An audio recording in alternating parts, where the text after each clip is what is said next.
This is Hiring on All Cylinders, live from HR Tech.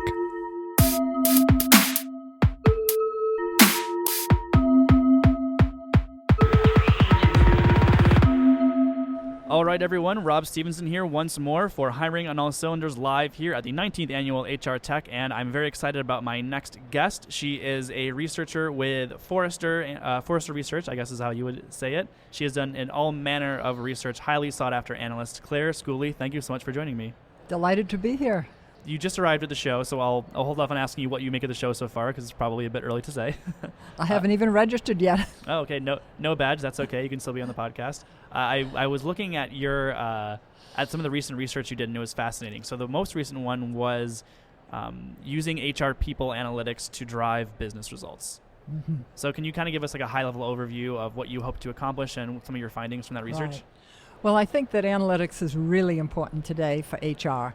And what I find is that a lot of HR people haven't really had a lot of experience with analytics. Right. At the same time, what's happening today is the fact that the lines of business people are asking questions about, what's the attrition? Why do we have this attrition? Or do we have people in the organization that can help us reach our goals, because this is what our strategy is going forward? And HR people are a bit lost as to, how to really help them in that area, because they haven't had enough experience with HR analytics, really. And the issue is, of course, that the data is everywhere. Sometimes it's with HR, sometimes it's the finance, it might be an ERP, it can be everywhere.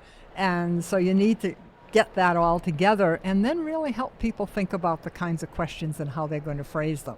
And so what I tried to do there is to look at the different phases of analytics, really, from the reporting part. And oftentimes people think analytics, that means reporting on what's happened. Right. Well, that's fine. It's a stage, but it's looking back. We want to look forward today.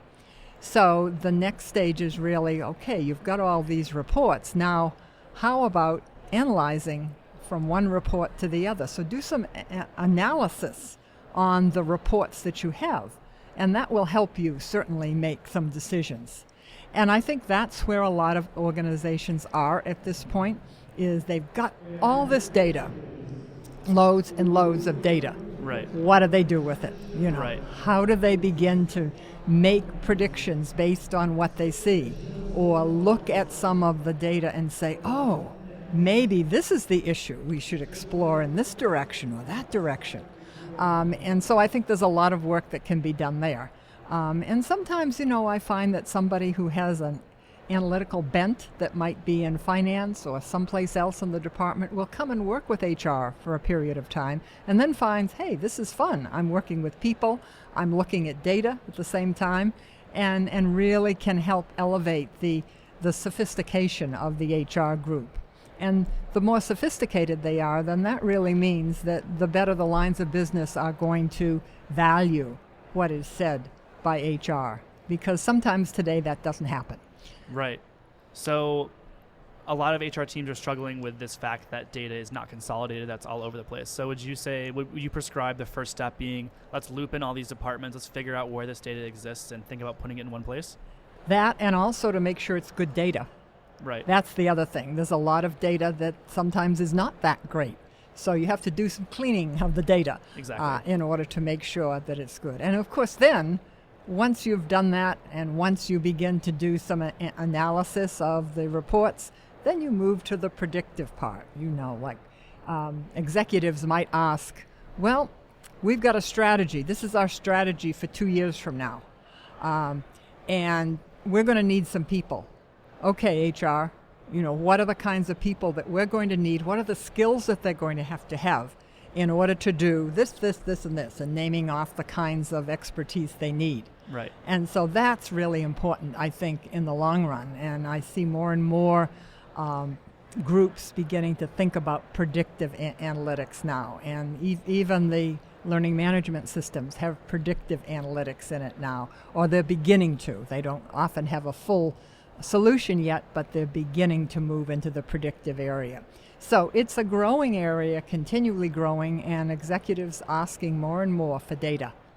Definitely. So once you start to put this data in the same place, and then you mentioned that's when you can start asking some questions about like what are the pain points, what are sort of the important high level metrics or some of the insights that that HR teams should focus on that can kind of drive high level business goals? Well, there's a lot of them, really. I mean, oftentimes I find that HR people are really asked, how come we have, as I mentioned earlier, the attrition that we have? What can you find that's going to help us understand why this is happening? And then, you get into these pulse surveys that begin to happen as well, so that you can begin to really zero in on certain parts of the department and begin to figure out what's going on that's causing some of this. So that's certainly a big area, I think, is really understanding the whole part of why that's happening. Because engagement is something that, we're going off a little bit from your main question, but deviate away, I love it. This is a really big area now. How can we keep our employees engaged? Right. What do we need to do? And well, first of all, you've got to find out what's going on. You've got to, people do surveys every year, right? Well, what do? Sometimes those surveys just sit and you've got the results and then nothing is done. So I think that at this point now we really have to begin to look at, they've got the surveys, we've got the results, now let's make some decisions as to what we're going to do. Actionable decisions, and this is where those kind of pulse surveys come in. If it's a particular department, maybe looking at that. So engagement is a big thing, because if you're going to have people that are going to drive your business forward, they have to be really engaged, and they have to be engaged with the customer, and they have to be willing to kind of put that extra effort in. And that only happens when you have some, rewards and recognition for them. And I don't mean monetary necessarily, but a thank you or a pat on the back. Hey, you did a great job. Right. That kind of thing is really important. Opportunities for them to grow and learn within the organizations. Even health and wellness kinds of areas. All of those are so important, along with, of course, communication and good technology and interacting with your people. That's all part of engagement. And I think that people forget about that. But, when you look at HR and attrition, pretty quickly you're into the engagement area too, because that's often what's happening. Yes, definitely. So once HR teams have kind of gathered data, so you use the example of, say they conduct a survey on their workforce, and then they get this feedback, and then maybe it sits in a drawer, no one does anything with it. Do HR teams traditionally lack the training to perform intense data analysis? Is that additional training that's necessary? Where I'm trying to figure out where is the fall off between gathering data and then using it?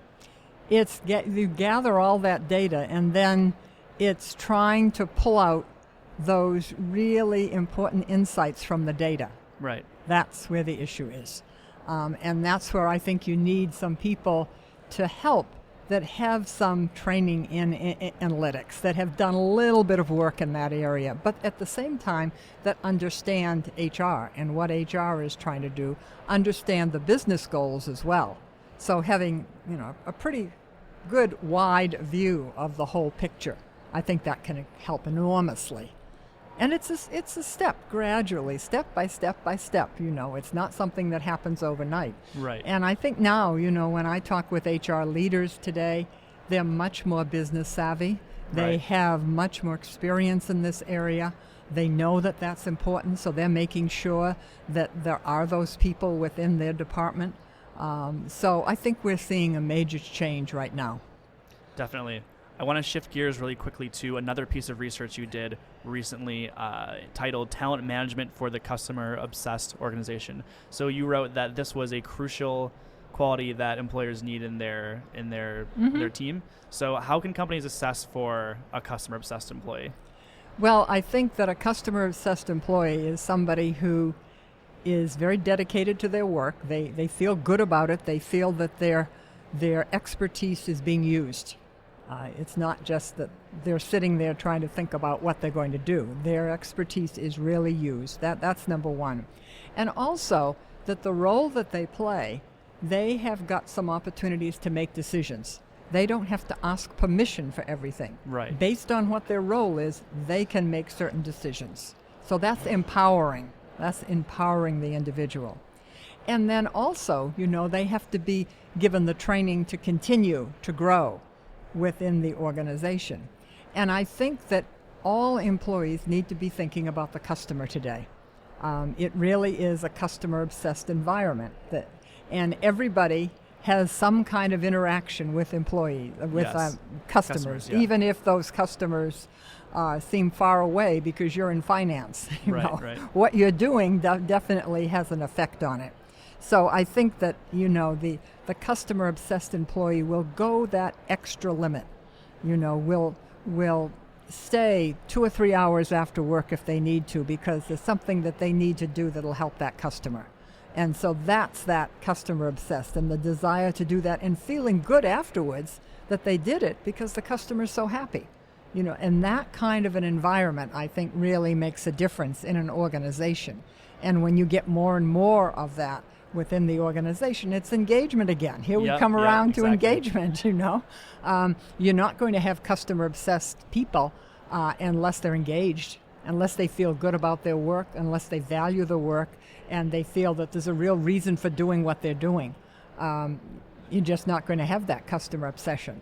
So it all ties together. Absolutely. I definitely don't think I can come up with a better bookend than that. So I'll just say thank you very much, Claire. Claire is the author of a tremendous amount of research for Forrester. Google Claire Schooley, and you'll be able to find it. Claire, thank you so much for joining me. Thank you. I've enjoyed it.